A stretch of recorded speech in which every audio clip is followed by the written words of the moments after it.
What's up, everybody? It's been a long while since we've done this show, but I'm Jarrett Bailey. That's Jason Aponte. We are two skinny dudes. Man, Jay, it's good to see you again, my friend. How are you? Jarrett, I miss you so much. Being on the other side of the country feels like being in a whole different world. But this took too long for us to get going again, and I'm happy that we're doing it, even if it is delayed week 3, whatever it is. But I miss your face, and I miss doing this, and I'm happy that we're back on. So, how are you doing? Better is the better question. Yeah, you know what, mate? I'm doing fantastic. The record for my Steelers could be a little bit better. Okay. But other than that, yeah, I'm doing okay on this side. But yeah, I mean, we did this show a good amount, during draft time, through the summer, and then we kind of got away from it. Obviously you've been busy with, traveling all over the place, doing a bunch of Niners stuff. I've been busy over here with Pittsburgh Sports Now and Fansided doing a bunch of different Steelers stuff. So we just kind of got lost in the shuffle. So it is good to be back doing this because 49ers Twitter has been very kind to me since we started doing this. Aside from that whole quarterback list thing where they kind of get angry at me. Other than that, we're chilling. Yeah, I mean that's what you get for slandering Joe Montana in any way or I didn't slandering. slander. Yeah, I mean, I listen. It's slander when you put him when you don't put him up there at 1 or 2. That's slander, man. So, but yes, for anybody who's watching, please like the video. It helps us out a ton. Subscribe to both channels and make sure that you guys are locked in because we will be doing this going forward. But please shoot us a like right now. It'll help us shoot up the algorithm right now and get more viewers. So if you guys are wondering how you can help, that's how you can help. Exactly. But regardless, I mean, we do have week 4 to talk about now. How about the Jaguars, though? I know that it's Thursday Night Football. They didn't win, but they're getting better. Trevor Lawrence is getting better. Yeah. I mean, look, I think that the main thing that's going to happen with them and more of the struggles that are going to happen is because I don't really think too much of Urban Meyer as a coach. So a little, I don't think that there's any way that you can really ruin Trevor Lawrence. I think he's too good that I think that eventually it'll happen. But the Urban Meyer thing, like it shouldn't be that once the USC job opened up, people were like, well, Urban Meyer's about to just, cut out. And that was something that he had to actually address. And that's of his own doing, and that was very much, what's going on. So a little bit dysfunctional. We all know as 49er fans, Trent Baalke, general manager, we know him all too well. It looks like right now, because based on of the way that James Robinson is playing, you taking a running back in the first round is criminal at this point. It doesn't make any sense for you to have done that, but hey, whatever. I'm just some guy. I'm one of the 2 skinny dudes and I'm not a general manager. So whatever, what the hell do I know? Yeah, the thing with Urban, you already said it. As soon as they fired Clay Helton, everybody's like, well, there goes Urban. Everybody thinks he's going to pull a Bobby Petrino. It's just a matter of when. Zach Rowland, we appreciate you watching. Everybody in the comments, we appreciate you watching. Thank you very much. Yep. But it wouldn't necessarily surprise me, even at this point, the quote from Vic Fangio saying that, Urban said it's like playing Alabama every week. Like, no kidding, Urban. This isn't Florida. This isn't Ohio State anymore, where you're going to be able to, open up with roast beef state in week 1. Like you're going to have, these are all NFL teams. These are all professionals. So it wouldn't surprise. Now, when they hired him, I wasn't a fan of it either. I think it was a lot of, okay, we're the Jacksonville Jaguars. We are 32nd out of, 32 teams in terms of revenue and fan base and all of that. They needed something to kind of generate some steam. Urban Meyer does that. Tim Tebow does that. So, the cons, don't get me wrong, I love Tony Khan for wrestling related reasons. But the Jaguars it seems to be more of the same. Drafting Travis Etienne in the first round when they didn't need a running back, much less in the first round. The whole project thus far has just really fell on its face.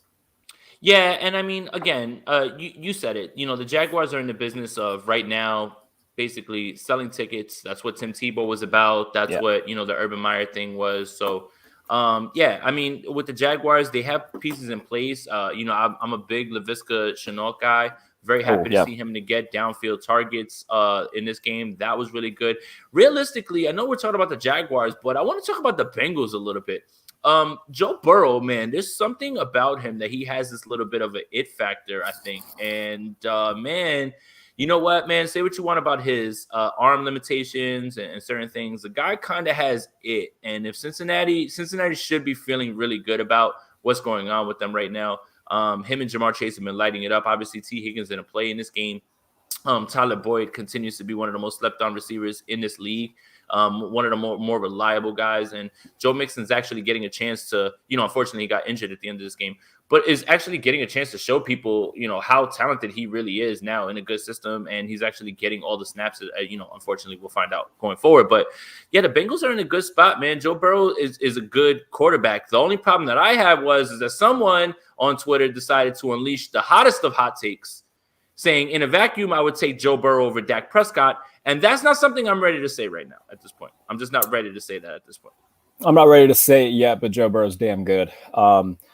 And look, this is a team. I mean, who would have thought that at the end of week 4, the Cincinnati Bengals would be atop the AFC North? I know I didn't. No. Now that said, I did say that they were going to be playing meaningful football in December simply because, you look at the pieces that they added on defense. They add Mike Hilton from Pittsburgh at that nickel corner spot. They do lose William Jackson, but Jesse Bates is still back there as one of the best safeties in football. He didn't play Thursday night either. Right. So they've got a lot of pieces. Kind of Logan Wilson is having a hell of a first quarter of the season. I was listening to Jim Nagy talk. Apparently he's the first player in NFL history to have 30 tackles and 3 interceptions in the first 3 weeks of the season. That's crazy. That's insane. So he's playing out of his mind, and offensively they're stacked. You can make the argument that they are the most stacked team in the division in terms of just offensive talent. They're very good. The offensive line got a little bit better. It's still not great, but it's better than what it was last year. Joe Burrow's actually got time to throw the ball. And look, you know what? Shame on me for saying that Jamar Chase was their worst draft pick because he shut me up really quick. Well, I mean, everybody kind of got into the whole drop thing. The training camp thing gets a little bit, overblown. And hey, guys go through the drops, and he could still do that during the season. But I never really wavered when it came to that. The training camp reports about drops, it didn't really scare me off at all. But that connection is right back to where it should be. So. Yeah, I love Cincinnati where they are right now. I do want to touch on my baby of the season, and that's the Carolina Panthers because best defensive football right now. That's the hottest take that I have right now. Best defensive football right now. And you know what? I've been taking my victory lap a little bit as much as I can because that too, and we'll get into Sam Darnold. But back in July, I ranked the defenses in football top 10, somewhat projecting along with where they were last season. And I said that if there's any defense that can take that Washington football team leap from 2020, it was going to be the Panthers. And right now they are overall, statistically speaking, the best defense in football after 3 weeks going into week 4. Losing J.C. Horn did hurt. And then they were proactive and went out and got C.J. Henderson. And when J.C. Horn gets healthy, they've got a defensive backfield that features Henderson, J.C. Horn, A.J. Bouye as well, a bunch of other pieces on that side of the ball. They are a very, very good young defensive team. Brian Burns is incredible. Brian Burns is insane. Derek Brown from Auburn, who they selected a few years ago. Etor Gross-Matos, Hassan Reddick. I mean, we could list everybody on there if we wanted to, but let's talk about Sam Darnold because this is a guy who I've been pounding the table about for the past year and a half. Any show that I do, I was begging to God that Kevin Colbert would trade for Sam Darnold. And when he got traded to Carolina, I immediately said, well, the Carolina Panthers might be a playoff team this year. Back-to-back 300-yard games. He's played very well. I think he's only got 1 interception on the year thus far. Yeah, I think it's like 1 or 2 turnovers, actually. That's the thing that you were really worried about. Yeah. Yeah, and he's playing well. DJ Moore is still tearing this league up.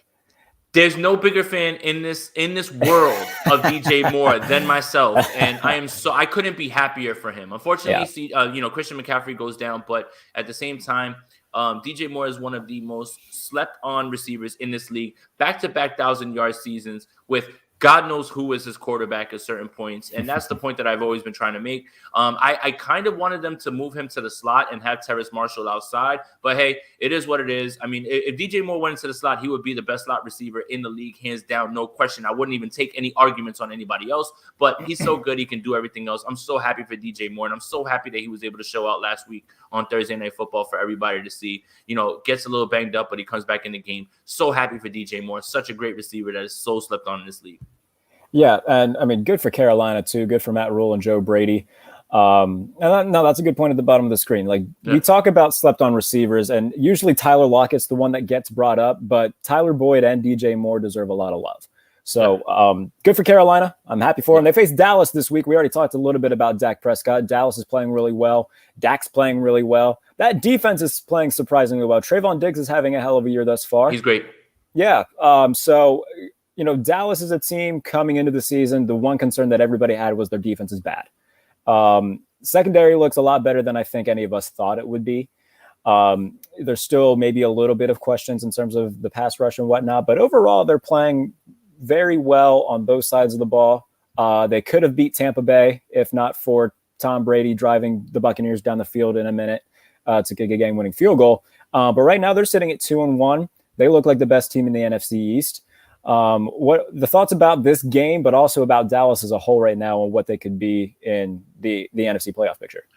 Well, I mean, with the NFC East, I think that you and I both were pretty much lock and step in Washington football team being that team. And now, no Fitzpatrick, and that defense is definitely underwhelming at this point. Yeah. I thought that was going to be the thing that was going to keep them involved in all of these games. And as of right now, like, you'd be hard pressed to find a team that's probably better right now in that division, especially when you look at how bad the Eagles have been. The Giants are in shambles right now at this point.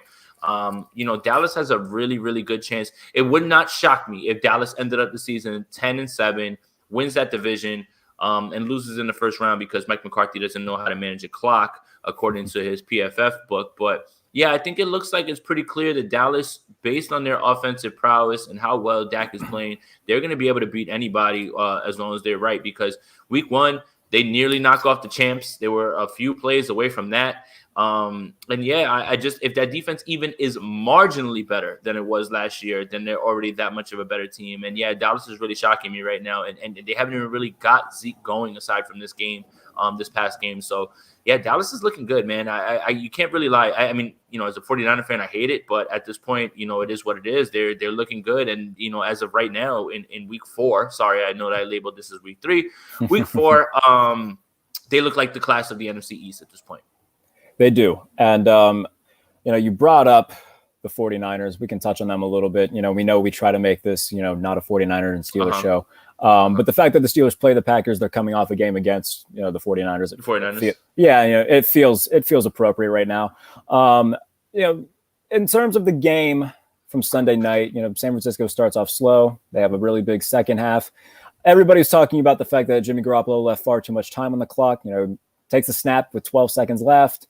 He's getting a lot of slander on Twitter, at least from what I've seen. Just your thoughts overall on the game from San Francisco. Well, that was my first time ever being in Levi Stadium, and I can tell you this: the atmosphere was electric. 49er fans, thank you so much for all the love that you guys showed while I was out there. Plenty of people walked up and said, "Hey, love what you do," said what's up. That was really cool. But in terms of the game, I think that the defense should get a lot of credit because there were so many times where that game could have been put away very early in the beginning of that game.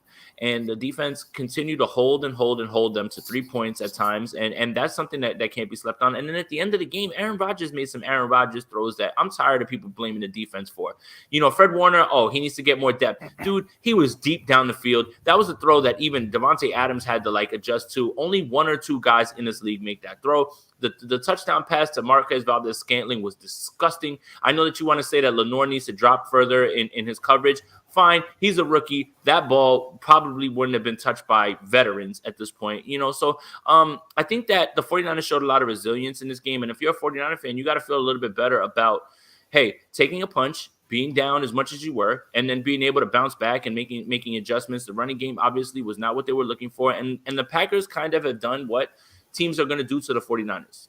Crowd the middle of the field, make Jimmy Garoppolo throw outside of the numbers and stop the run game. That's pretty much just it's as simple as that at this point. And that's no slight at Jimmy Garoppolo. Jimmy Garoppolo is who he is, but I have to give him credit for being able to bounce back because for a large part of that game, he struggled. He was trying to force balls into different places, but they made adjustments. He actually, he snapped the ball with 12 seconds left. That's fine. But at the same time, with 37 seconds left and you have all that field to cover, you should walk away with that, with the win in that game.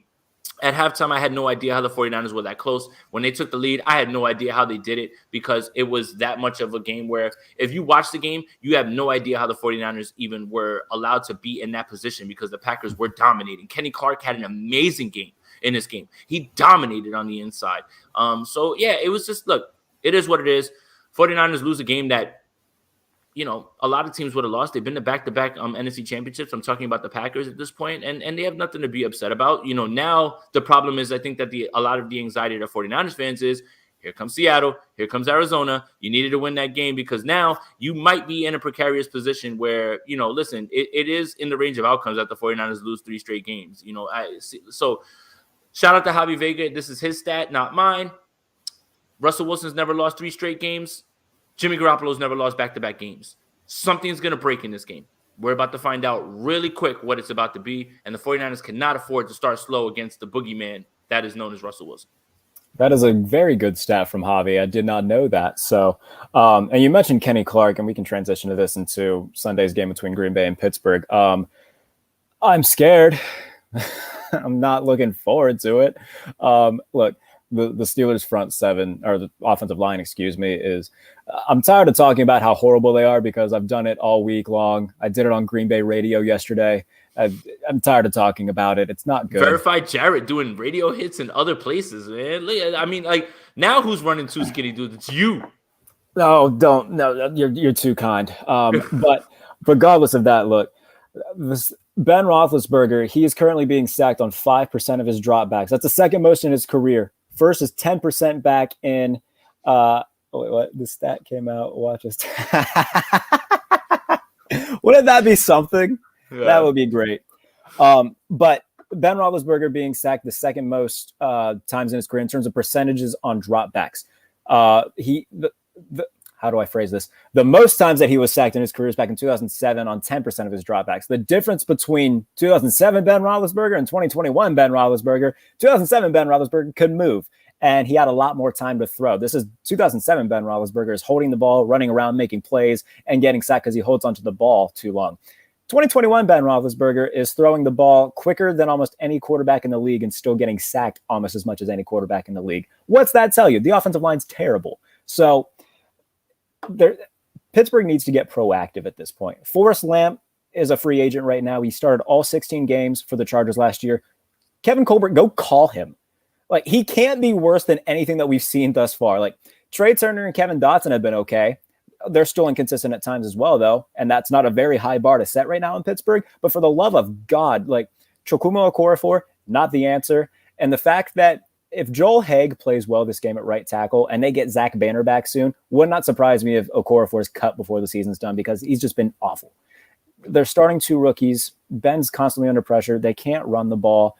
It's not good. They do get TJ Watt back. They get Alex Highsmith back. That's the defense is going to be the reason why they win games. Deontay's back. Deontay Johnson's back. Chase Claypool is out with a hamstring. Yep. So, I think it's going to be the Deontay Johnson, Pat Freiermuth show offensively. Or the Najee Harris 14 target show. Look, man, I'm still floored by the decision on 4th and 10 inside the red zone when you're down 2 scores and you just throw it to the flat.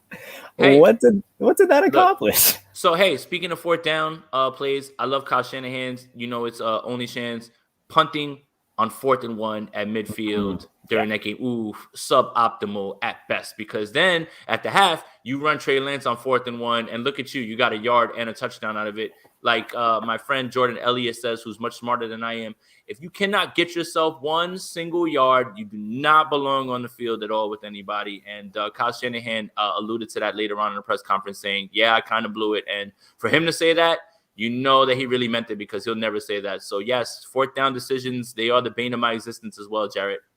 Well, in those situations, if Jordan got his wish, they would sign Todd Gurley, 4th and 1, Kyle Shanahan would look over it. He only wants that for a Wedding Crashers reference. Todd, that's it. He only wants it for get on in here.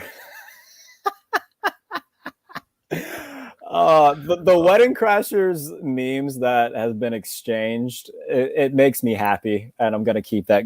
I hope that Jordan keeps it going all year. I know I'm going to try to keep doing that, but I just wanted to point that out. Todd, come on in. Todd, come on in. You must be joking. Would it kill you to play contact sports every once in a while? Would it? Would that make you love me? Jesus. Well, all right. Speaking on the Wedding Crashers thing, so we can move on to a transition a little bit. The Eli and Peyton cast. So there was a point where Eli Manning, someone sent a tweet in saying, "Hey, Eli Manning still looks like he lives with his parents," and Eli Manning yells, "Ma, the meatloaf!" They've had back-to-back weeks of Wedding Crashers reference Yep. on the Eli Payton cast. I Yep. can't remember what the first one was, but it's really bothering me. But it's But I good know though. I mean, they're good though, and I was very they're shocked at how good they are. yes. If you're not watching the game through the Eli Payton telecast, you're watching it wrong. Right. No offense to Steve Levy or Louis Riddick or Greasy or anything. Monday Night Football broadcast booths haven't been good since McDonough and Gruden. It's just been not good. I might even take it a little bit further back. Like Tirico and Gruden. Tirico and Gruden. Yeah, I might take it a little bit further back than that. Yes, I agree, man. But yeah, but in terms of this game with the Steelers and the Packers, like I said, Deontay's back. Najee, 14 targets. That's not really what you want. Like you're not trying to do that to Najee, and I think that a little bit of here's what concerns me, Jarrett. Matt Canada saying we're not going to change anything that we're doing. We're just going to continue to keep, dude. Come on, man. Come on. Listen, you can do what you want to do, right? Like, listen, you're far smarter than I am, right? You're an offensive coordinator. I'm just a two skinny dude, one of the two skinny dudes. But here's my thing: is don't say that in the public because it comes off arrogant, right? Like, obviously, what's going on right now, and I understand that Ben has to get the ball out right now because you have offensive line concerns. But don't say that. Don't say it like that. Like almost just like I don't care. We're not changing anything. Yeah. Your fan base expects a certain level of excellence because you guys are the Sixburg Steelers and all that. We get it. But at the same time, this is Ben's last year. You got to try to at least do something a little bit different. I just don't know if the personnel allows them to do anything different. But for Matt Canada to come out and say, we're not changing anything, comes off arrogant, man. And it comes off a little bit like banging your head against the wall type stuff. And the type of coaches that I don't like in this league, the guys who, like Mike McCarthy, instead of calling a timeout at the half, literally went to the ref even looked at him like timeout. And he was just like, no, I'm good. I get you won the game, but that's the Eagles. If you try that against another team and you don't maximize your chances and score points, that's going to come back to bite you. So I just don't like the banging of the wall, the head on the wall with coaches and that old dinosaur mentality. I really just don't like that, man. Like, you have to adapt. You have to adjust. So that's my concern right now going into this game, Jared, because right now, Aaron Rodgers, the last 2 weeks, has thrown footballs better than I've seen him throw, like even last year when he was MVP. Some of these throws are just insane. They're absolute lasers all over the field. And the chemistry that him and Davante Adams has, I don't know if I've ever, and this might be a hot take, I don't know if I've ever seen a connection like this where they absolutely know where they're going with the ball. He knows when to get rid of it. And in Green Bay's offense, I know this sounds stupid, right? But in Green Bay's offense, the number one read in every single passing concept is Davante Adams. And I know that sounds stupid, right? Because you're just like, yeah, well, it's the same thing with Michael Thomas or DeAndre Hopkins. No, it's not. Like, Arizona doesn't have things that are built in right away for DeAndre Hopkins. The Packers actually allow Aaron Rodgers to look around, say, where's Davante Adams? Okay, that's my first read. Okay, I'm not going there. I'm going somewhere else. Not only do they trust him to pre-snap read everything else, they trust him to be able to accurately throw the ball to Davante Adams. And they're on the same page so well that I don't know if there's a cornerback that can stop Davante Adams. You just can't. The way that they line him up everywhere. And that chemistry is outmatched right now. You can't match it. And Aaron Rodgers has just been playing amazing football after a horrendous week one. Yeah. When they've got, Jesus Christ and 12 back there, it's hard to stop. Now I will say this, getting next year's Steelers quarterback. Yeah. I'm fully on board with this. Like, it started off as a joke, but now I'm like, there's not a 0% chance that he's in Pittsburgh next year. I'll say that. Like, there's a chance. I'm just going to hope that he likes black and yellow more than he likes the color orange, because that seems to be the front runner right now. But no, getting Deontay Johnson's back is huge because, while Juju Smith-Schuster and James Washington each bring their own talent to the table, Deontay's the only one who can gain natural separation. Juju's going to be used as that underneath guy because he just doesn't go down at first contact. And that's his biggest strength, is that he's just so tough in the underneath game. James Washington has the best hands on the team, but in terms of just pure receiver getting open, Deontay Johnson is the best receiver on this team. And like I said, Pat Freiermuth, second round pick, rookie out of Penn State, has been playing really well. He's becoming an increasingly important part of this offense. So in terms of safety valves, he's going to start becoming that Heath Miller type player for Ben when the play breaks down, which it inevitably will. Pat Freiermuth is going to be the guy that he starts looking for in that and those intermediate routes. So, but in terms of what's wrong, and we'll move on from this, you mentioned Canada. It's if you look at Ben's passing charts from weeks 1, 2, and 3, the one common outlier is that they don't throw the ball deep between the hashes. It is absolutely naked there whenever you look at Ben's passing charts. Zach. This is a good question from Zach. What's going on with Minkah? I actually wrote about this on Pittsburgh Sports Now, referring that Minkah Fitzpatrick needs to make a big play this game.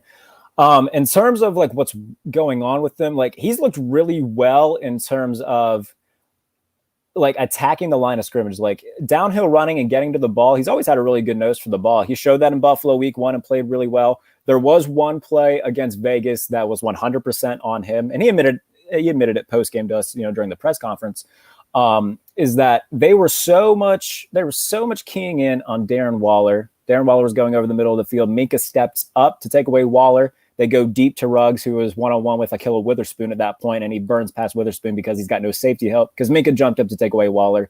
So that's where he thought the ball was going. So I can't put it too much on Minkah thus far because he has made a lot of good plays. He just hasn't had a takeaway yet. And I know that's what everybody wants to see with an all-pro safety is a ton of takeaways. Minkah started off slow last year, though, too. And he still made all-pro because he had a hell of a season down the stretch. So I think that once we keep going and whatnot, this could be the week where he makes his first big play against Aaron Rodgers and this team. So getting TJ Watt back, getting Alex Highsmith back where they have a pass rush, they could put a little bit of pressure on Aaron Rodgers. Maybe they cause a turnover and Minkah's the guy who gets it. He's the one who actually caused the interception last week against the Bengals when it got deflected in the air and Terrell Edmonds caught it. So Minkah's making plays. It's just not necessarily showing up sexy on the stat sheet. So I think he's fine. He started off this way last year. I think he'll be just fine. Okay, I like it. Do you want to go through the week 4? I know that I put week 3 on here. The week 4 matchups. We'll give some quick thoughts and then maybe give a prediction. We don't have to necessarily give scores, just who's going to win. All right. Well, we haven't even touched on this yet. Tom Brady going back to Foxborough. Oh, my goodness. I'm excited. And also, whose social media game is better than Tom Brady's at this point? Because that video that he put out today. Yeah. No idea who made that video, but I hope he paid them well. That was amazing. Amazing, because he fast forwarded through the Super Bowl losses. I thought that was really genius as well too. But yeah, absolutely. So yeah, go for it. Brady back. Gronk's not going to play in this game, which would have been cool for him to get back there too as well. But apparently he just got off the bus or the plane in New England, and there were Patriots fans chanting Brady, Brady, Brady there. So there's going to be a lot of love given out, and I think that any football fan, doesn't matter what team, you got to kind of take this in as a moment, right? You're never going to see anything like this again, ever in your life. And 49er fans right now have been reminded of Tom Brady because of that report that came out, about how he wanted the 49ers and the 49ers passed on him, at that point. We don't have to touch on that because I've given my thoughts. Everybody in 2020, when that was something that was a possibility, people were like, oh, no, why would you do that? Brady is at his age and Jimmy Garoppolo. Look, it's revisionist history for any 49ers fan to sit here and tell you that they wanted Tom Brady because I can remember clearly on my timeline, people, no way, no chance. Jimmy Garoppolo still hasn't hit his ceiling. This guy's 40-something. No. So for people to be outraged about that, that's a little bit fake, in my opinion. The only thing that I really didn't jive with when it came out was marginally better than Jimmy Garoppolo. And I think that the decision was more made about money and age, less than about talent, because I would never in any breath that I've ever made, and I've said some dumb things in my life, would never have said that Tom Brady is marginally better than Jim Garoppolo. I don't care how bad he was that last year with the Patriots. I still would have never said that. Jimmy Garoppolo has never displayed anything near to what Tom Brady has in terms of deep ball. But this Brady thing, man, I mean, you should sit back and enjoy it. Especially because you're never going to see a quarterback do this ever. And Patrick Mahomes is off to a great start.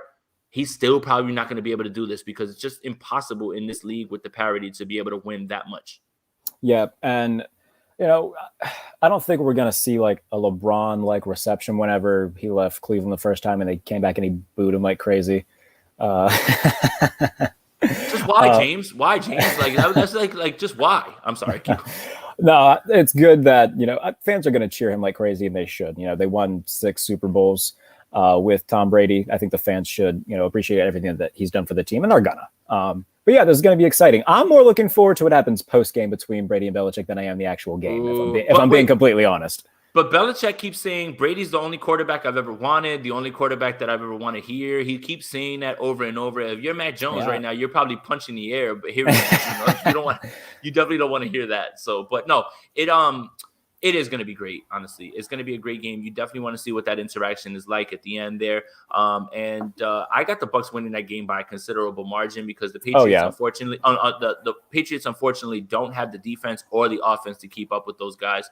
I understand that the Bucs secondary is a little bit, banged up. You can kind of torch them there, but I don't think anybody's really worried about Mac Jones lighting it up to Nelson Aguilar or, no disrespect, Kendrick Bourne or, any of those guys. So I think that there's going to be a trip down memory lane. Should be good for football fans to reflect on something that you're never going to see again, even if that's not your favorite team. But I got the Bucs winning this game considerably. I think that Tom Brady's not only going to break the record in front of New England, in front of their fans, he's going to break the passing record, right? Like he's only like 300 something yards away. No, he's like 66 yards away or something like that. Yeah. So done. So that's done. And I think that Tom Brady kind of comes back and runs a little victory lap on the Patriots, and they win by a considerable margin. Yeah, and the thing with the Patriots is that, yes, Tampa Bay's secondary isn't very good, but the Patriots' deep ball is about 3 feet right now, so that's going to play right into the hand of Tampa Bay's defense. So for sure, the lines, Tampa Bay's only favored by 7. You can bet your ass that I bet that right away. Easily. Yeah. So, I think it'll be a fun trip down memory lane, like you said. It'll be a once in a lifetime type thing. Like we're never going to see anything quite like this again. And that's exciting for football fans. And I hate to say it, ever since Tom Brady's left New England, I can't help but like him a lot. He's funny. I can't help it. He's great. So it'll be a good moment. It'll be a fun moment, something to kind of soak in. It'll be exciting. So I do think Tampa Bay wins that. One game that I am looking forward to, Baltimore and Denver in Mile High. I think that's going to be a very good one. The Ravens started off. Your favorite quarterback. Look, we can sit here and talk about that all day, but Baltimore started off as a 1.5 underdog. They're now favored to win by 1. It's basically a pick 'em at this point. Denver 3-0. Their defense looks really good. Teddy Bridgewater looks really good. I'm not going to say, they've played the Jets. They played the Giants. I don't care. They don't pick who they play. Right. And they've looked really good doing it. Teddy Bridgewater. Sounds like the 49ers in 2019. You beat the Bucs. Yes. You beat this team. You beat this team. Hey, man, you only play who's across from you, and good teams are going to dominate like that. So, I mean, it might be time. Denver and Carolina right now probably have the 1 and 2 defenses that I've seen so far this season. Yeah, and I'm not going to sit here and say that Denver's a powerhouse by any means, but I think they're going to be vying for a playoff spot, when we get to December, January. So this is a game that I think Denver wins because, and look, I know my reputation on Twitter. I've given Lamar Jackson more props this year than I think I ever have. Hey, what he did in Detroit was dope. He beat Kansas City. Like Lamar's playing well, man. It's just it's not the way you want to see it be played, but he's playing well, man. Come on. And look, week 1 against Vegas, he made 2 of the best throws I've ever seen him make. He made the throw in the end zone to Hollywood Brown on the run when the play broke down. I tweeted it. You can go back and find it. I gave him, and the over-the-shoulder throw to Sammy Watkins, I tweeted that too because it was a fantastic throw. And he ran buck wild on Kansas City in week 2. A lot of that was because Kansas City sat in the same zone for 4 quarters and didn't change. But aside from that, he played extremely well against Kansas City. Against Detroit, I can't get mad at him for Hollywood Brown drops, but he still went 16 to 31. He's still 25th in the league in passer rating. He's still bottom half of the league in QBR. He's only completing barely above 60% of his passes. He's a dynamic talent. He's one of the 3 best football players in the NFL. In terms of quarterback play, down 6, there's a lot of guys I'm taking ahead of him. That's all I've ever said. You're talking about from the pocket though, so that's something completely different. Not even from the pocket, just passing in general, mate. Like his passing numbers have never been that great. I don't want to hear about he led the NFL in touchdowns. That's awesome. I'm not saying he didn't do that, but when you look at just how consistent he is and how consistently accurate he is, especially downfield outside the numbers, it hasn't been great. And he's been. Don't get me wrong. He looked fantastic in week 2 in terms of running the ball, and he's made plays with his legs, the occasional one with his arm as well. 4th and 19, give him all the credit in the world. That's great. If he doesn't have a kicker that has the leg of Jesus Christ, they're sitting at 1 and 2 right now. And that's a kicker that's worth paying. Exactly. And if Clyde Edwards-Helaire holds onto the ball, they very well could be 0 and 3 right now. So I'm not trying to take anything away, but context is needed. Yeah, no, absolutely. But at the same time, Good teams find ways to win games, and he's been winning games. And that fourth down call, again, Harbaugh putting his trust in. I loved that. I love Everything it. I about love that. it. Lamar, you want to go for it? Cool. I trust my quarterback. Put the thing down and go for it. Like, I love that. And I I'm kind of jealous. I would love to see that sort of trust between my coach and our quarterback. Me too, Jay. Me too. All right. So Ravens and who are we talking about here? The other team. I'm sorry. I just Broncos. out. Broncos. I got Denver in this one. Yeah. I do. I just think that they're a little bit more well-rounded. They're built to do this. A lot of what's going on in the NFL in terms of defense comes from Vic Fangio and his blueprint. So in the same way that Kyle Shanahan is kind of the blueprint for so many new offenses, Vic Fangio is kind of the blueprint for how many defenses are actually running his stuff. Patrick Surtain is better than anybody could have actually thought that he was at some point, because a lot of people were kind of a little bit down on him towards the draft. Right now, they've kind of changed their tune on him. Denver's a loaded roster. Look, Denver can easily walk away from this game 4-0, which is what I'm predicting. And I can still say confidently that they're just a quarterback away. Like, if they were able to get Aaron Rodgers, this team, oh my goodness, they would be my Super Bowl pick if they had Aaron Rodgers. Yeah, I mean, at this point, without Jerry Jeudy, Bro, can you imagine? We get 2 games a year between Aaron Rodgers and Patrick Mahomes. Aaron Rodgers, Justin Herbert. The Raiders look good. We get Aaron Rodgers against the Raiders. Best division of football. Oh my best goodness. division of football right now. And I thought it was going to be the NFC West. It turns out the AFC West is the best division of football right now. I'm going to disagree slightly because I think the Rams right now are the best team in football. Arizona's playing incredible right now. We'll see about Arizona. We will, and we might as well just dive into Rams Cardinals right now too, because we're gonna really find out how good Arizona is that game. We know how great Kyler Murray is. We know how good the offense is. The defense came to play Week 1 against Tennessee. Chandler Jones ate Ryan Tannehill for 3 hours. It was awesome. But there are still questions on that side of the ball, and when you're facing Matthew Stafford, who good for Matthew Stafford, man. I couldn't be happy. But wait. Detroit didn't win, so he must be bad. Oh, but wait. I heard Matthew Stafford was bad. Oh, but wait. He couldn't do it with Megatron. I was like, I'm tired. Like, all these 49ers fans, when we were talking about this, and I told you guys I was scared to death. This is what I was scared to death of. Like, why? What? Like, it's not even a hard conclusion to draw at all, man. Like, I had a 49er fan. This is the wildest thing I've ever seen, probably. Tweet out with his whole chest, Jared Goff is going to do better in Detroit than Matthew Stafford is in LA. I don't know where you're getting your drugs, but I would like to get a hold of some of those. Listen, man, it's clear as day what was going to happen when this happened. Cool, you could take a step back on defense, but now you've got a quarterback who, when guys are running wide open, as they always have been, because Sean McVay is a great play caller, can Cooper Kupp against the Bears. Cooper Kupp is leading the league in receiving yards right now. Like, and the way that McVay is dialing it up, man, this is what I was talking about.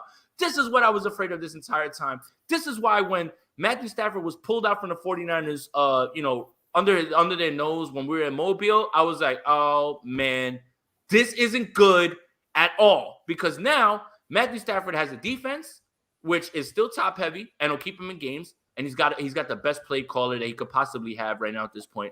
Matthew Stafford right now is an MVP candidate. I mean, it's just this is what you didn't want. This is the point. And the Rams own the Cardinals. Own them. Absolutely own them as long as Sean McVay's been there. I am not even going to be shy about this pick. The Rams beat the Cardinals, and the Cardinals get a little bit exposed because I still believe that they're still not as good. And the only reason I'm going to say that is because Cliff Kingsbury is their coach. Yeah, we know how you feel about Cliff Kingsbury. And, watching you freak out with Leo and Brad Graham while in Mobile was a sight to behold, I will say. It was. We all just sat there. We all just sat there and just put our hands on our head like the Rams, dude, of all the teams, the Rams really. I remember, really. We're all just sitting there chilling in the Airbnb and we get the notification. Oh, my goodness. And then everybody was just kind of in shock at that point because then – we're getting a little bit off track, but everybody just kind of went, okay, I guess they're going to draft somebody now because, obviously the Stafford thing didn't come through. So it was a kind of surreal moment. And immediately 49ers Twitter was just like, what are we going to do? No. 49ers Twitter. I don't care. He never did it with this guy. I was like, dude, you guys are so blinded right now at this point. Like, again, I literally came back from Mobile, jumped on Vicious show, and he asked me, and I said, 49ers fans, You own the Jared Goff led Rams. You do not own the Matthew Stafford led Rams. And now you're like, it's bad right now. This is real bad. Like, again, so yeah, I got the Rams in this one, man. Their offense looks incredible, man. When Deshaun Jackson's running by himself and Matthew Stafford's allowed to like let that thing go and it's just in the air, like, come on, man. Like, this is not going to be good at all, man. And I understand everybody's like, well, the offensive line took back. No, man, he still knows where to go with the ball. McVay's going to scheme around that. Darrell Henderson didn't even play last week, and they beat the world champions, man. Come on, man. Like, what are we even doing here at this point? And we can even use this to transition to the Bears and the Lions, because I think that the Lions are going to. I think the Lions are going to beat the Bears this weekend, and I think this is where Matt Nagy's seat gets scorching hot. My sweet prince, Justin Fields, man. And Dan Orlovsky made an incredible point about this. He said you had 134 days to think of any sort of game plan to use Justin Fields and his athleticism, and you put that out against one of the best pass rushes in the league. They allow him to get sacked 9 times and go 6 of 16 and look absolutely terrible, which we all know he's not, which we all know Justin Fields is not terrible. Right now, Nagy's got to be on the hot seat. And if they lose against Detroit and sit at 0-4, there's going to be a lot more talk about, okay, Nagy might be gone before the end of the year. Yeah. I mean, look, I want to make sure that I'm clear about this, right? And I'm not biased, right? Because we all know that, like whenever I jump on somebody's show, somebody will jump in the comments and say, oh, look, it's a Justin Fields guy. Yes, I'm the Justin Fields guy. I am. But at the same time, piss poor game plan, tackles played like dog. I don't even want to curse because this is a family show. And Matt Nagy's the worst, man. And also at the same time, Justin Fields missed a lot of throws, and there were throws that were right there in front of him that he like literally airmailed into the seats. And I was just like, oh my goodness, man. Like but again, rookie, putting him out there in a bad situation, it's not all him, but he's going to take his lumps. I still believe in the talent. I'm always going to go talent over it. But at this point, it's bizarre. Matt Nagy literally made this trade up happen to save his job, only to bench him. Yeah. And here's the worst comment. Oh, we're starting to see some things now that he's getting every single rep. Well, welcome to the party, pal. Like I don't understand this discussion. And I don't understand why a coach would ever say that. Jared, sometimes I start to think, man, you know what? I'm not as smart as these coaches. But when you hear a coach say something dumb like that, man, you start to think, man, you know what? Maybe I could do this job. Like if someone put me on and said, hey, I got in the elevator with Kyle Shanahan. He rubbed my shoulder. Oh, let's put him in. Like, that's it. Like basically how people are getting jobs at this point. It's like, damn, man. Like, come on, bro. Like, I don't understand what's going on. At the same time, I think the Lions do win this game as well, too. But I do think that Justin Fields plays much better this week because there's no way that he could play worse than he did last week. Yeah, I agree. And look, I started off saying, why aren't they playing Justin Fields? And then I saw what happened week 1, and I said, oh, the offensive line's horrible, and they're more okay with getting Andy Dalton murdered than Justin Fields. I can get behind that. Like, as morbid as it is, yeah, feed Andy Dalton to the Wolves and preserve a guy who you want to be your franchise for the next 10 years. Completely understand that. If you're going to start him, you should have started him against Detroit for his debut, not against one of the best pass rushes in the NFL to have him get absolutely murdered for 3 hours. In Cleveland.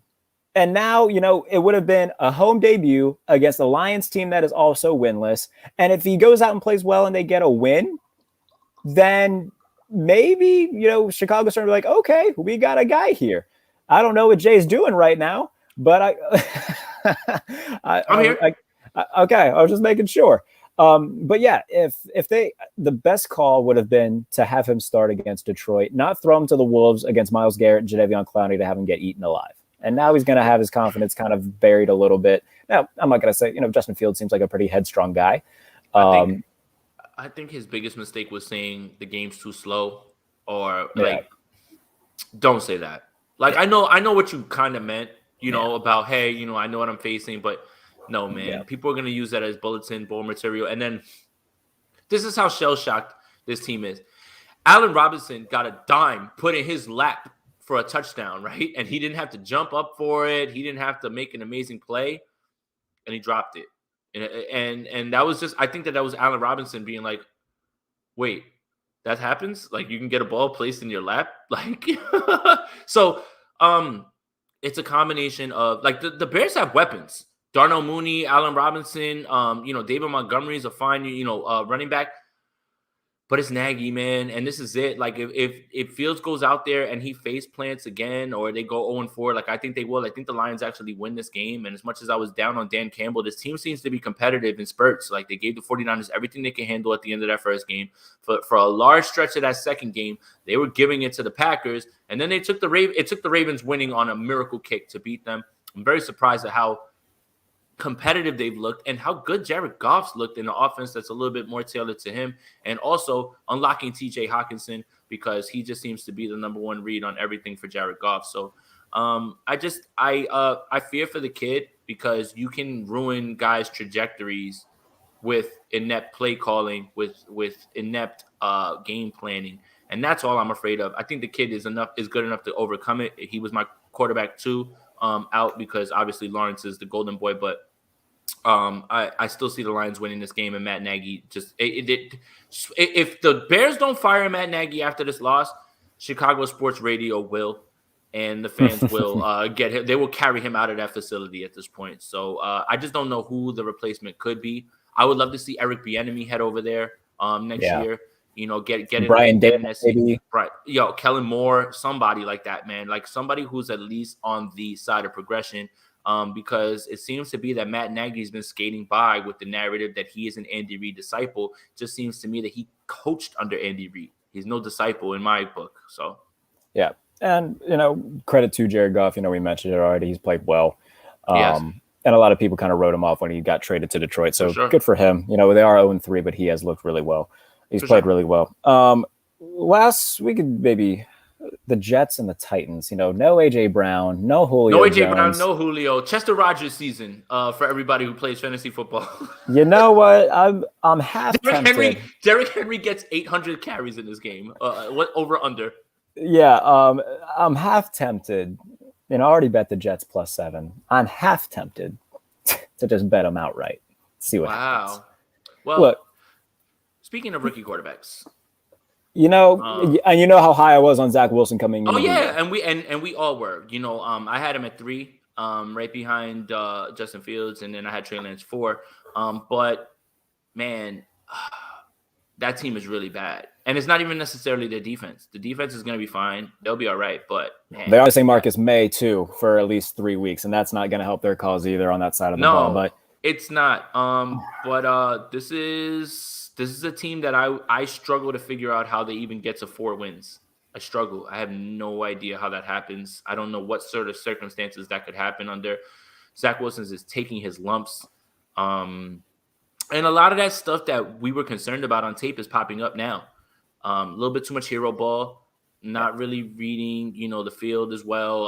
He was throwing to a lot of guys open in BYU, but I'm still not all the way out on him or anything like that. Again, it's just man. Games. It's been the thing that pisses me off the most is that everybody is so quick to write a guy off after 3 games.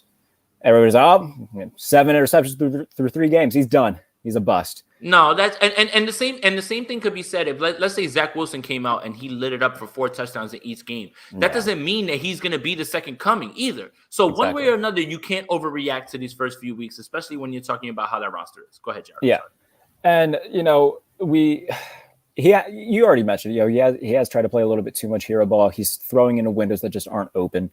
And we saw it especially against New England, a little bit less to a degree in the first half against Carolina. He played well in the second half against the Panthers, which is promising to see. They also have lost a few offensive line pieces, so he's got a little bit less time to throw, not as strongly protected. And he's a rookie. And I'm tired, people are tweeting. I saw a tweet that just irked me. It's saying that, Dwayne Haskins had 7 interceptions through his rookie year, and now we label him a bust. Zach Wilson has 7 interceptions through 3 games, and it's him, just progressing. Yeah, dude, because it's been 3 freaking games. We've never questioned, the fact that Zach Wilson's mature, because he is. He's proven that. The reason that Dwayne Haskins is a bust is because he goes to strip clubs during a pandemic, skips post-game press conferences, is inaccurate, and doesn't play well. So wait a minute, that's your future quarterback. Don't talk crazy about him. Dwayne Haskins is going to be somewhere else after this year. If they re-sign him, so help me God, I'm going to go on a rampage on Twitter.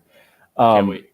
Yeah. So let's stop comparing a quarterback who hurt his own career to a guy like Zach Wilson, who's said all the right things, done all the right things, and is just struggling in a dumpster fire franchise. Now, don't get me wrong. I love Robert Saleh, and I think he's starting to kind of turn that ship around. But let's give him more than a month. Yeah. It's been 3 games. Yeah. He's facing a Titans defense that struggled this year. Let's see what he does.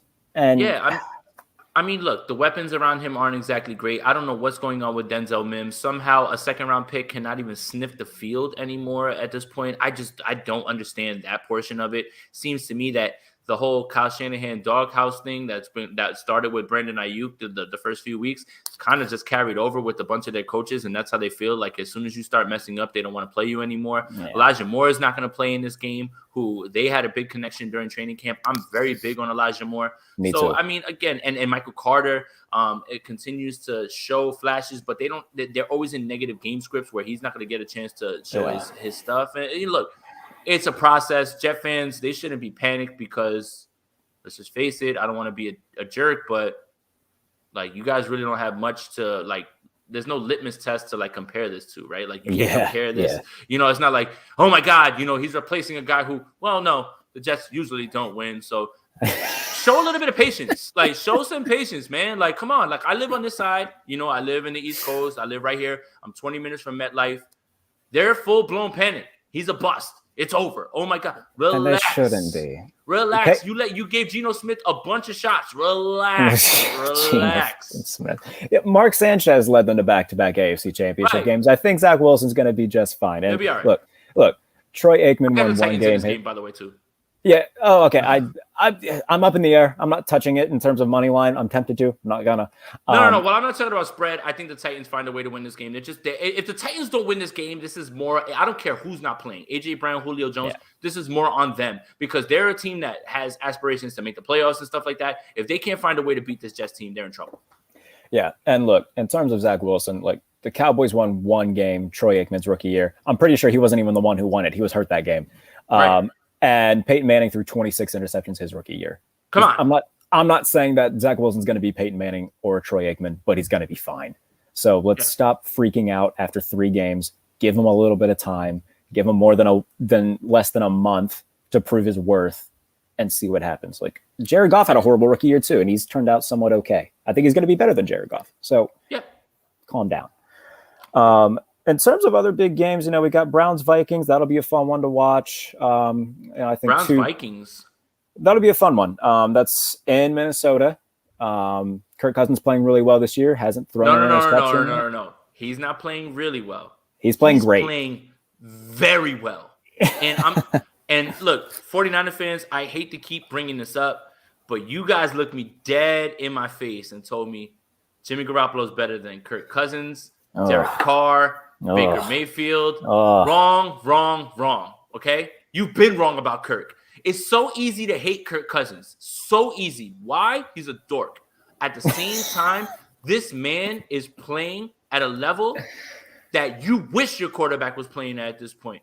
I'm tired of it, man. PFF knew exactly what they were doing by putting out that 4. Garoppolo, Carr, Cousins, and Baker. Guess what? Garoppolo's the 4th best out of that group. And Derek Carr right now is an MVP candidate, and Kirk Cousins is not far behind him. He is playing exceptional football. Exceptional. That's the only way that I can put it. Kirk Cousins is balling right now. And I just want 49er fans to the disrespect. The apology needs to be as loud as the disrespect when it comes to Kirk Cousins. That's it, man. And you know what? Let me publicly apologize to Raider fans because for the love of God, so, Kurt and I on Laces Out, did our division predictions. I had the Raiders with 4 wins. Kurt had them with 3. Raiders fans are the most miserable fan base on the face of this earth and have nothing better to do than to yell at us. Dude, they've been giving it to you. Credit to Raiders fans because when they find somebody that they don't like, they all band together and attack. That's what they've done to me. So, Raiders fans, kudos to you. Team's 3-0. I think they're going to lose this weekend because the Chargers are playing really well, and I like them more than I like the Raiders. But yeah, good job, Derek Carr. Good for him. He's an easy guy to root for. Well. He's playing very well. So good for the Raiders. Let's hope that it doesn't fall apart in the second half of the season like it did last year. I'm not ruling that out because of who their GM and coach is. But we'll see. We'll see. They're playing well right now. They're 3-0. Good for them. Still like the Chargers on Monday night. Justin Herbert Oh, is. you think the Chargers win that game, huh? Oh, Justin Herbert is my Lord and Savior. I love everything about him. He's playing very well. So Vikings Browns. This is going to be a very good game. That's one of my favorite games of the early window. I think it's going to be very fun to watch. Yeah. You know what? Give me the Vikings. I think that I agree. I think Dalvin Cook's going to play in this game. I think that Kirk Cousins is playing at a level right now that can't be touched. In terms of like how well he's played, like he's had stretches of really good football. Right now, I think this is the best football he's ever played. And that has nothing to do with fantasy football or anything like that. He just seems to be on target, and he's always my point to.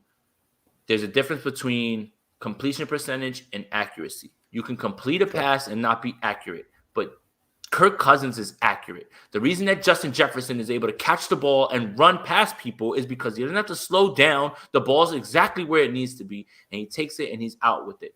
Like, this is how good Kirk Cousins has been. Put it like this. Last week, they were missing Dalvin Cook. Didn't miss a beat. If you were, like, watching the game in, like, just back and forth, you would say, oh, Dalvin Cook is running it up. Guess what? Alexander Mattison is the same sort of guy in terms of how they run things. They've got a really good team over there. The only thing that they really need to worry about is their defense more than anything. But their offense is rolling right now. It's rolling. Yeah, I think to me, the Vikings are the NFC's equivalent to Tennessee, where their offense is going to be fun, but their defense is going to be a question mark. And we're just going to have to see what happens. What I did see another one. Where did I want to touch on? Colts Dolphins. Yeah, the Colts are going to win. I do think. Wait. Jacoby Brissett revenge game, and you're picking the Colts? Absolutely. I'm sorry if Jacoby Brissett doesn't scare me. Oh my goodness, man! I can't believe it. I will not stand for Brissett slander. I will not. No, so in this game, Carson Wentz had 2 sprained ankles. He played last week. Good for him. Yeah. And Quentin Nelson on IR. Look, I will say this, but I'm sorry to interrupt you. Like, you're good. How the hell do you sprain both ankles? Both ankles. I mean, as 49ers fans, we all know about high ankle sprains. You know, I've been adding him on Twitter telling me, shout out Angie Sunshine on that one. Actually, I can't wait to clip that and send that to her. But yeah, you know, as 49er fans, we know fully well. But he sprained both his ankles and God, how? I mean, I just don't like. I was always told that a sprained ankle meant that you were out for the rest of the season. I don't know how this man played on both of those things. So. Look, say what you want about Carson. You know, I'm a Carson Wentz truther. Yep. Dude's ballsy. He's tough. And you can't ever take that away from him. And look, this is a Colts team that's better than their 0-3 record shows. They very well should have and could have beaten the Rams, if not for a bad Carson Wentz decision. I know I'm kind of, backtracking myself when I say that, but they've played, in the Seattle game, kind of got away from them a little bit, but they had moments in that game as well. To me, they're, defensively, they're still solid. Offensively, they've been in games. It's just a matter of finishing. So I do think that they beat Miami this week. It's in Miami. They're 2.5-point dogs. I already bet it. Bet the money line. I've got them in a couple parlays too. So if they screw me here, I'm going to be a sad man. But I do like Indianapolis this week against Miami. Dolphins are just a bad football team. Outside of their secondary, nothing about that team scares me. So, well, right now they're not playing well. We had good aspirations for them going forward. We thought that maybe Tua might take a step. Waddle's playing very well. I'll give him that. He took a step. It's just in the other direction. He played horrible so far. Yeah, granted, it's only been a couple of games, but he doesn't look good. And then when you start to look at how Justin Herbert's doing, it looks like a colossal miss for you to take Tua over Herbert. Yeah, that's gonna be one of those. That's that Sam Bowie, Michael Jordan thing that they're gonna be. That's that Mitch Trubisky, Deshaun Watson, Patrick Mahomes thing. We got recent history on this too. So yeah, it's one of those things, man. I like Flores as a coach, man. I really do. I just don't think that right now he has the personnel to do it and get it done. So, we'll see. But, I'm with you. I think the Colts are going to win this game. They should win this game. If they don't, then there's a lot, going on over there that's worse. Michael Pittman's starting to come into his own a little bit more, and that's great. That's what we want to see. Carson Wentz is, like, playing his heart out, man, with 2 sprained ankles, man. Like, goodness gracious, man. Like, I kind of tweaked my hip on the flight back, and I was just like, all right, I'm out for 2 weeks. That's it. I'm not doing anything. Like, I can't. Bro, one time I had a crick in my neck and I skipped school. Like, I can't do this. This is horrible. I had a hangnail on my toe, and I was just like, all right, I'm not walking around nothing. I'm just gonna go sit. Exactly. We touched on the New York team earlier. We might as well touch on the other one. Giants are 7-point underdogs against the Saints. I would not be shocked in the slightest if they win this game. The Saints, to me, are the most overrated team in football right now. Jameis Winston hasn't thrown for 200 yards yet in a game, and everybody's, after week one, like, Jameis Winston threw 5. He had 140 yards. Let's slow down. Think about if Jimmy Garoppolo did that. Oh, Christ, I don't want to. But people will be killing him for that, right? Yeah, like, this is a team that is going to win games. To me, they're similar to Pittsburgh. They're going to win games because of their defense. Their quarterback isn't good. They're a less offensively talented Pittsburgh Steelers team. Like, offensive line-wise, they're better. Skill position, it's Alvin Kamara and who? Excuse me if I'm not afraid of Marquez Callaway. Like, it's one of those things where Jameis, the Jameis I know and love stood up in week 2, putting the ball in his left hand and throwing it at his offensive lineman's face. That's the Jameis I know. So to me, hope Andrew Pasquini's not watching this. The Jameis slander will not. Oh, I know. Drew's a big Jameis truther, and I know. I don't know why. I try not to, like, I don't have anything personally against Jameis Winston. Yeah. I just hate the same thing with, like, Taysom Hill. I just hate that the media acts like these guys are the second coming. They're not. They're not good. Jameis isn't good. So Saints and who are we talking about here? The Giants. So the Giants need a win better than they need anything, because yes. If you're talking about the Jets and their fan base panicking, that fan base is in shambles right now, right? So that defense last year was great. It's still great. I think it's a good defense. I really do. Yeah, I do too. But, Evan Ingram coming back, Galladay, now Sterling Shepard's out, Darius Slayton's out. That's a big blow.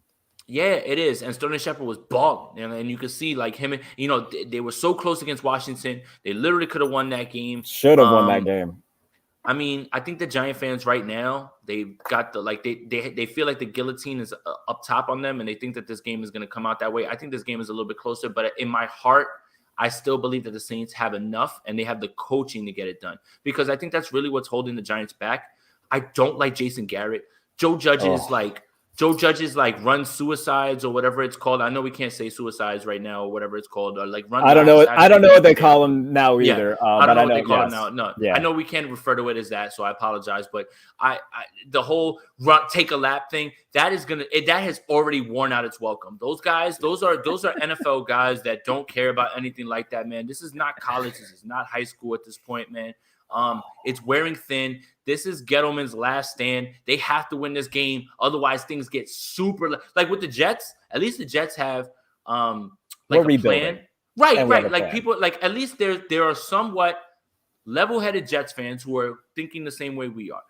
Rome wasn't built in a day. You are literally trying to revamp a franchise that is never really had success pretty much ever. Since 1968. Right. But with the Giants, there was so much optimism going into the season. You and I talked when we were talking in the offseason, like, man, the Giants got a little bit of a sneaky team, like Logan Ryan, James Bradbury. That defense is loaded back there, in that spot. I understand Blake Martinez is out for the year, but at the same time, if they lose this game, the chatter grows louder and louder, and with the back pages over here, the only thing that can overshadow this is if the Yankees continue to collapse, and then nobody will talk about the Giants anymore. But yes, the Giants need to win this game, but I don't think they will. I still give me the Saints. I think the Saints will find a way to pull this game out. They are too talented and they're too well coached to lose a game to the Giants, I believe. Yeah, the Saints are very good defensively. If the Giants don't turn this around, Sam Howell season? No, because Daniel Jones, they're going to probably re-up. I think about. You think they're going to extend him? 5th-year option? Yeah, I mean, look, they took Daniel Jones where they did. If you for 4 and let him walk, that is a colossal mistake. Like and it could eventually be that even when they extend him. At this point, though, I think that they have to, and I think that they'll give whoever's the next coach a crack. Like one more shot, right? One more coach will come in here. One more offensive coordinator will come here. Whoever the GM is next year, he'll handpick his guy to try to unlock Daniel Jones. And then after that, I don't think he gets extended. To me, the best case scenario for the New York Giants going forward, one, you move on from Joe Judge because obviously It's just not working. And I understand the argument of wanting stability, wanting consistency. There's a difference between stability and consistency where the guy there right now just isn't going to get the job done. To me, best case scenario for New York, they go up north, they snag Brian Dable, and just turn Daniel Jones into Diet Josh Allen. That's the best case scenario for them right now, I think, is, we know that Daniel Jones is talented. We know that he's athletic. Faster quarterback than Lamar Jackson. So to me, I think that's the best possible case scenario for New York is, look, let's go get Brian Dable. Let's have him turn Daniel Jones into what he helped turn Josh Allen into. Because to me, right now, Daniel Jones and Josh Allen are very similar in terms of they can both move. They both got good arms. And now Josh Allen's arm is a much powerful arm and a better arm than Daniel Jones. But Daniel Jones, let's not pretend that he's not a threat to be, with his feet, that he can't move, because he's proven time and time again that he can. I think that by all means, Brian Dable could fix the New York Giants. And to me, I think that whether Gettleman's there or not, my guess is he's probably not going to be. Whoever the new GM is, that should be their first initiative, is hand Brian Dable a blank check and try to turn the ship around, because I think that he's the guy that can do it. That's what I'm saying. Like, you have to give Daniel Jones one more shot on his 5th year. And if he doesn't prove it, then that's it. You let him walk and you get back into it, because I'm not in love with this quarterback class. They're not going to be in a position to get Malik Willis, and Desmond Ridder day after day, even after today. I don't like him. I'm like low key out on Desmond Ritter. Like I think I am too. And not to turn this into a college quarterback thing. I'm just talking about where the Giants stand. Like you almost like no matter what happens, you almost have to bring Daniel Jones back. Otherwise, this is absolute malpractice based on what's going on with this franchise. Yeah. So to me, best case scenario, Brian Dable comes south from Buffalo to East Rutherford. That's where I was trying to think of the city. I was trying to think of the city that they play in. Yes, I remember. So that's the best case scenario for the Giants. Let's see. We got the Chiefs Eagles. That's going to be a public murder. The Chiefs are going to win by 90. Yep. I mean, we don't really have to talk much about that. I think the Chiefs are going to be out for blood in this one. Yeah. Unfortunately, the Eagles are just overmatched. I don't know if that has to do with the quarterback or it is the coach or Sirianni or anything like that. But I did like what Jalen Hurts said after the game in the Dallas game. Why not? When you drop a deuce, you don't look at it, you flush it, and you keep it going. I usually try to look and expect it because I just want to see if everything's okay with it. But I understand what he meant. Certain times, you take a doo-doo, you just go ahead and you flush it because you know everything was good and you don't want to see it anymore. So, I mean, I at least I understand that, portion of it. But, yeah, the Eagles are a mess, man. And I think that 49er fans should be more concerned than anything because they literally were struggling with this team. I was at the game in Philly, man. They were struggling with this team all the way down to the end, man. But the Eagles just are not a good football team. They're exactly who we thought they would be. Yeah, I ranked Jalen Hurts 35 out of 35 in my preseason quarterback rankings for a reason. Played well against Atlanta. I gave him his props. Didn't look bad against San Francisco, and then the real Jalen Hurts stood up against Dallas. So not to say he can't get better, but right now he's not good. Washington football team against Atlanta, that'll be a competitive one. If Washington's defense actually decides to show up, they should win that game because I like Taylor Heineke. He's played well so far. I like Atlanta's just a dumpster fire. They're going to be a top 5 draft pick team. They're going to get a quarterback to they might be in the running to get the number 1 pick and get Malik Willis. Do you like Willis more than you like Howe? I have to dig into Howell a little bit more, but I think that right now, on October 2nd, 9:57 p.m. Eastern time, I've got Willis a little bit ahead. But we got to watch. I'm not going to pretend. Yeah, I'm not going to pretend I dive into all 22 before December or Thanksgiving anyway. But just gauging. But yeah, regardless, Atlanta's going to be in position to get one of these guys. They're not good defensively. Like they took my favorite player in the draft, in Richie Grant, and I was really sad because I knew he was going to a horrible situation. So to me, Atlanta's just a dumpster fire. They have nobody offensively. Thank you for the comment. Thank you, ready for whatever one. Yes, it means a lot. We appreciate everybody who comments and watches. It means a lot. I think Washington should win that game. Another public. If they're the team we think they are, they should. Yeah. Another public stoning will be the Bills against the Texans. Bills are 17.5-point favorites in this. That ain't going to be pretty. Yeah, Bills. If Tyrod was there, it would be closer because Tyrod Taylor deserves a lot more. Tyrod Taylor revenge game. Yeah, exactly. Well, Tyrod Taylor is going to start having a lot of revenge games. He's going to turn into a mini Ryan Fitzpatrick at this point. He's Hey, just listen, everywhere. we could turn any game that you want into a revenge game. I That's just how it suppose is. so. Yeah, yeah. I mean, anybody is a former, like, it doesn't matter. We can pick someone always. I always Exactly. do that. That's my favorite narrative to run with is revenge games. So yeah, the Bills should win this Bills game. should win that by plenty. And you know what? If my Aaron Rodgers dream doesn't come true, I am perfectly fine with Tyrod Taylor, Steelers quarterback 2022.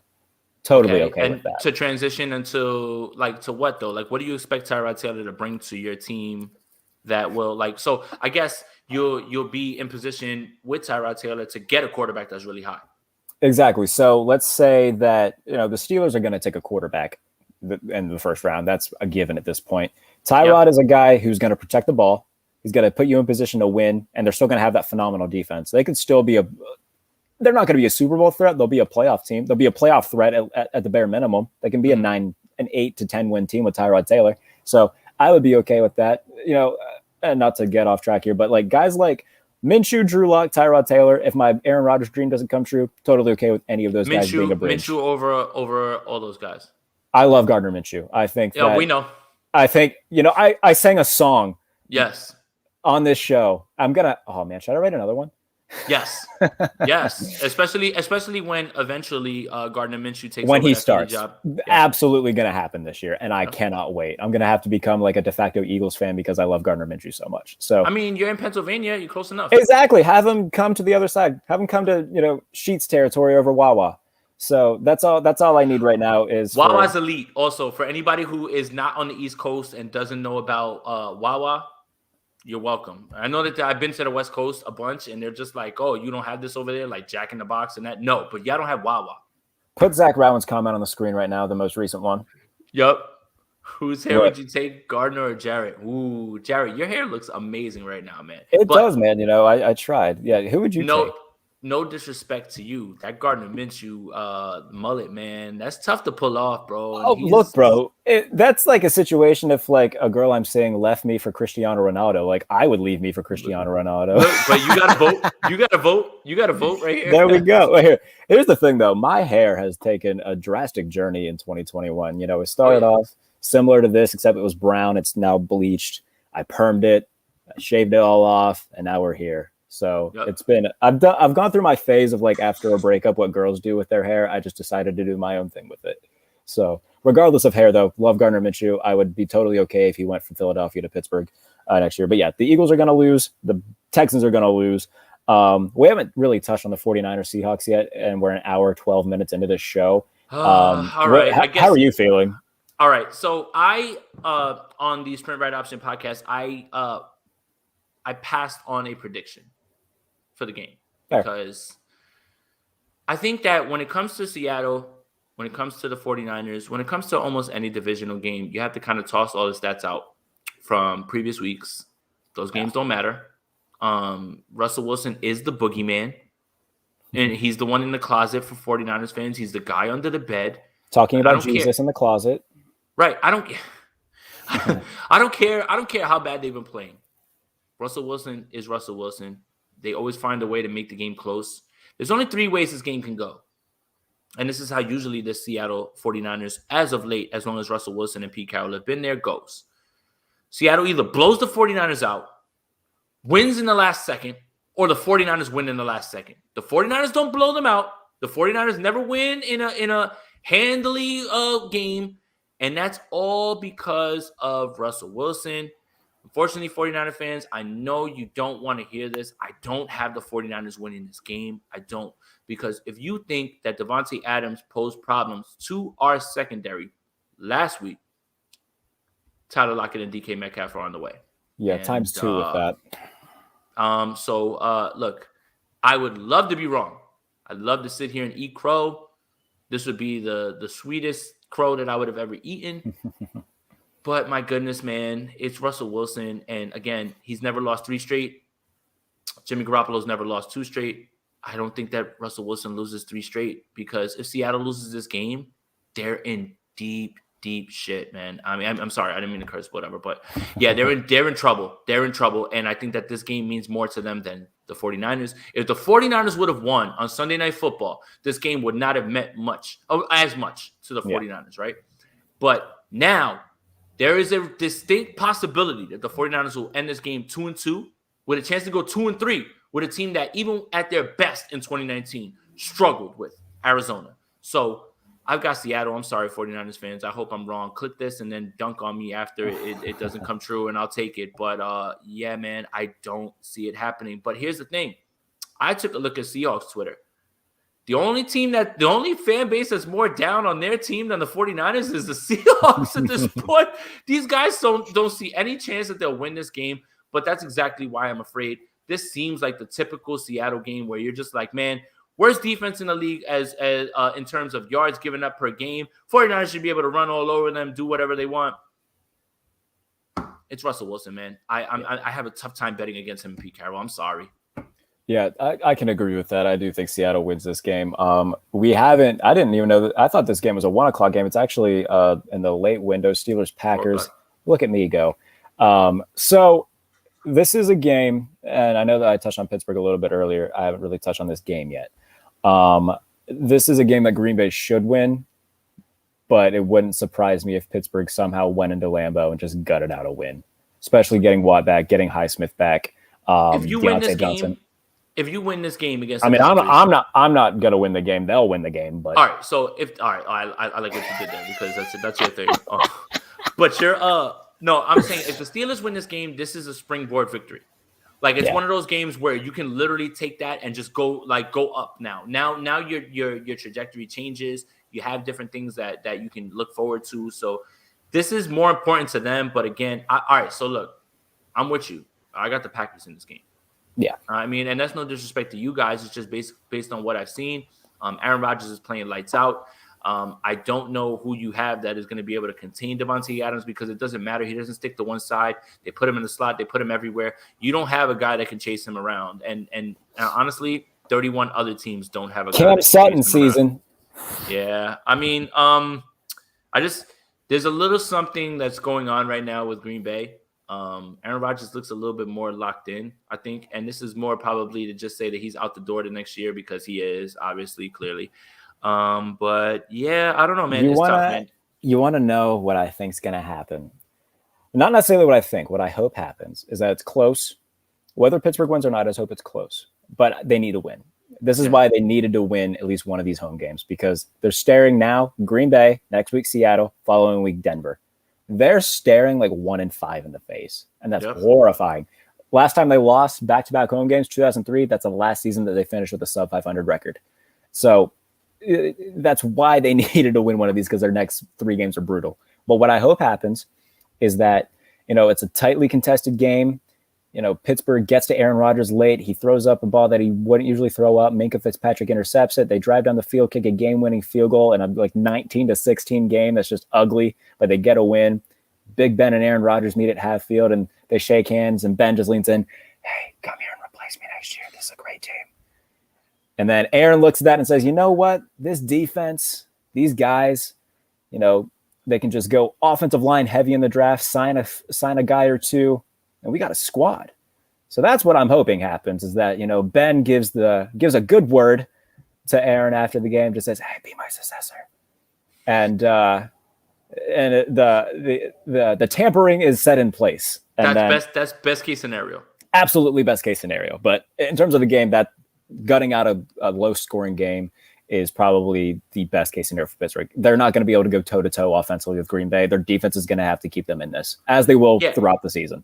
Yeah, you're really gonna have to make it, tough on them. And I think that you have the sort of defense that can do that, especially if TJ Watt shows up, because one thing that I thought the 49ers were going to be able to exploit was how bad the Packers offensive line was, especially considering they were on their third string tackle. But the Packers, give them all the credit. When I got a chance to look at the all-22, they chip Nick Bosa anytime. He doesn't see that chip block coming from anywhere. He just continues to get laid out. They're continuing to do that. And Aaron Rodgers is Aaron Rodgers. He's able to get that ball out quick enough where he doesn't have to be in that position. So if the Steelers want to have a chance at this, they've got to get in his face. They've got to have a chance at it. But I mean, I got the Packers in this one, man. If you win this game, though, it's a big springboard victory, though. That's ginormous because they got Seattle next week and then they've got Denver. So both of them are at home, though, which is nice. But it's not going to be easy, and I'm nervous. But we touched on both the remaining games. We feel Tampa Bay is going to win. I think the Chargers are going to win. Do you think? Who do you? I think the Raiders are going to win.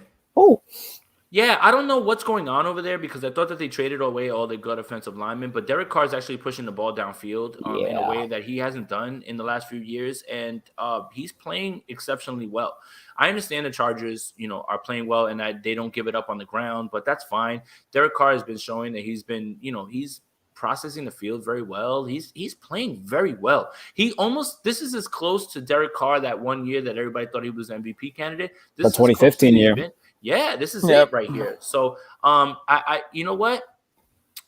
Screw it. I'm just gonna go against you, Spider Y2 Banana. Let's get it. I got the Raiders in this one, and it's gonna be fun. So, I tell you what, man. I'll tell you what, man. I want better execution. Spider 2 Y Banana.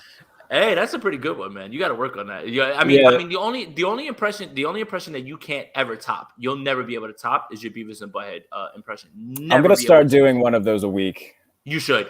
Because people seem to really enjoy them. I played it for someone in the background, and they were like, "Oh, Mike Judge is doing football stuff now," and I was like, "That's not Mike Judge, my friend. That is Jarrett Bailey." So. Yeah, I've wanted to do more impression stuff, and I think it was just a matter of getting comfortable with it and just being okay with being goofy. And then I was like, okay, people like this. This will be fun. But here's the thing: it would not surprise me. I'll give you a little bit of a sample. If let's say Sunday, Green Bay sitting there. This is the best way to end the show. Go for it, Jared. Yeah, Beavis has got Green Bay money line. Butthead went with the ballsy pick and went Steelers plus 6.5. Beavis is riding high off last week where he bet the Packers to cover. I'm laughing because I know it's coming. Go. And they win with the game-winning field goal. And Butthead's just like, damn it, Beavis. I need Pittsburgh to score. And then Beavis is just chilling like, oh, damn it. I need him to come in clutch. That's the one thing when you do that impression, you just got to get that little whatever the hell that is, and then Butthead is just that's all it is. It's really funny. So, dude, I gotta get out of here. It's already hour 10. Yeah, we got an hour 10 in, hour 20 in actually. Hour 20. But regardless, hey, it's good to see you again, mate. I'm glad we're doing this again. I'm so happy that we're able to do this. And yeah, we're gonna be doing this a lot more. And I hope you guys tune in and look. Subscribe to the channel here. Subscribe to Two Skinny Dudes. Subscribe to Jarrett's YouTube channel because he has a bunch of content on there as well too. So we'll put that in the link here for you guys to do that as well. We appreciate you guys jumping back in with us, and I know that we've been away for a little while, but that's gonna go away now because I'm focused. I'm not gonna be traveling as much, so I'm gonna be here, and we're gonna make sure we get this done at least once a week. Maybe we'll plan on a Saturday show this late, just right before the games, and try to get, because Saturday's the best time. You have all the information, right? Exactly. So yeah, follow me on Twitter as well at JBaileyNFL. I'm gonna try to start doing more YouTube stuff because I did that Garoppolo video. I just started this YouTube thing. I'm not good at it. We'll figure it out on the way together. So follow me on Twitter at JBaileyNFL. I think I'm a pretty good a good follow. He's verified. Follow him instead of me. Yeah, I guess I do have that blue check mark, which is I put it in my Tinder bio. It hasn't paid off as much as I would have liked it to yet, but we'll see. No, let's get out. Let's get out of here. Hey, before we go, put up the that second to last comment from Ready for Whatever. I'll say it for him, and then one above it. I need TV for my bunghole. That one, yes, yeah, it's great. I am the great cornhole. Okay, I'm sorry. We'll get out of here. Thank you guys so much for tuning in, Two Skinny Dudes. Yeah, and we'll see you guys next week. Appreciate you all. Yep. Later.